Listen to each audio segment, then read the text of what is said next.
प्रीति की शादी को अभी सिर्फ 6 महीने ही हुए थे। वह एक साधारण मध्यम वर्गीय परिवार से ताल्लुक रखती थी, जबकि उसका पति राहुल एक संपन्न और रूढ़िवादी परिवार में पला बढ़ा था। प्रीति के पिता एक स्कूल टीचर थे। उसकी शादी में दिए गए दहेज में बस उसकी मां के हाथ का बना हुआ कुछ सामान और उनका आशीर्वाद था। ससुराल पहुंचते ही प्रीति को एहसास हो गया था कि यहाँ उसकी हैसियत उसके पिता की आमदनी जितनी ही छोटी है। सास निर्मला देवी हमेशा उसके काम में नुक्स निकालती। चाय एक फिस्सी ज्यादा पक गई, सब्जी में नमक एक चुटकी कम है, पोछा लगाते वक्त पानी की बूंदें फर्श पर रह गईं। राहुल प्यार तो करता था, लेकिन ऑफिस की व्यस्तता और मां के डोमिनेंट व्यक्तित्व के आगे अक्सर चुप ही रह जाता। एक दिन प्रीति को खबर मिली कि उसकी मां सुशीला बुखार से 3 दिन से बिस्तर पर हैं। उसका दिल बैठ गया। उसने निर्मला देवी से कहा, मां, अम्मा बहुत बीमार हैं, मैं 2 दिन के लिए मायके जाना चाहूंगी। निर्मला देवी ने उसकी तरफ तिरछी नजर से देखा। अभी तो परसों तुम्हारी ननद आने वाली है। इतना सारा काम पड़ा है और तुम्हें मायके की सूझी। चलो जाओ, लेकिन कल शाम तक लौट आना, वरना राहुल की बहन का सामान खुद ही संभालना पड़ेगा। प्रीति का गला भर आया, लेकिन उसने कुछ नहीं कहा। वह सीधे बस अड्डे की ओर भागी।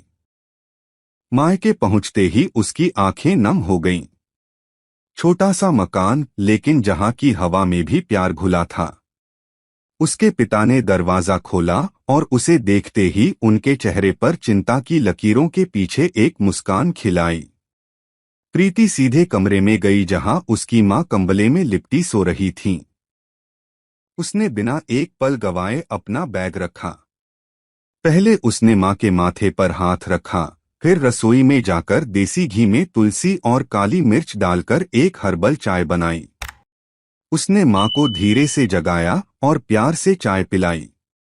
फिर उसने उनके सिर की सिकाई की, पैर दबाए और उन्हें गुनगुने पानी से नहलाने में मदद की। उसकी मां की आंखों में सिर्फ स्नेह था, कोई शिकायत नहीं। शाम को उसने पिता के लिए उनकी पसंद की दाल और सब्जी बनाई। खाना खाते वक्त पिता ने कहा, बेटा तू आ गई, लगता है तेरी मां को तेरे हाथ की बनी चाय पीते ही आधी बीमारी दूर हो गई। उस रात प्रीति ने मां के पास ही सोकर उनकी हर करवट पर नजर रखी। यह वह देखभाल थी जो बिना किसी दबाव के बस प्यार और फर्ज की भावना से निकल रही थी। अगली सुबह उसकी मां का बुखार उतर चुका था और चेहरे पर रौनक लौट आई थी। प्रीति को ससुराल का वादा याद आया। वह लौटने को तैयार हुई तो मां ने उसके हाथ में कुछ रुपए और अपने हाथ से बनी मठरी का एक डब्बा थमाया। ले जाओ, सबको बांट देना, और फिक्र मत करो, मैं अब ठीक हूं। ससुराल लौटने पर निर्मला देवी का चेहरा तमतमाया हुआ था। सोचा था नाश्ता कौन बनाएगा, तुम्हारी ननद आ चुकी हैं। प्रीति ने बिना कुछ कहे मठरी का डब्बा खोला और सबके सामने रख दिया। निर्मला देवी ने एक मठरी उठाई और टूंगी। स्वाद अद्भुत था। उन्होंने हैरानी से पूछा, ये तुमने बनाई? प्रीति ने मुस्कुराते हुए कहा, नहीं मां, मेरी अम्मा ने बनाई है। वो अब ठीक हैं। उन्होंने कहा है, आप सबका धन्यवाद। उस दिन कुछ अलग हुआ।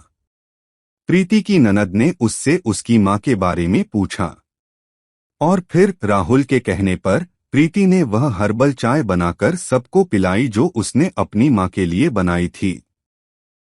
निर्मला देवी ने चाय का घूंट भरा और एक लंबी सांस ली।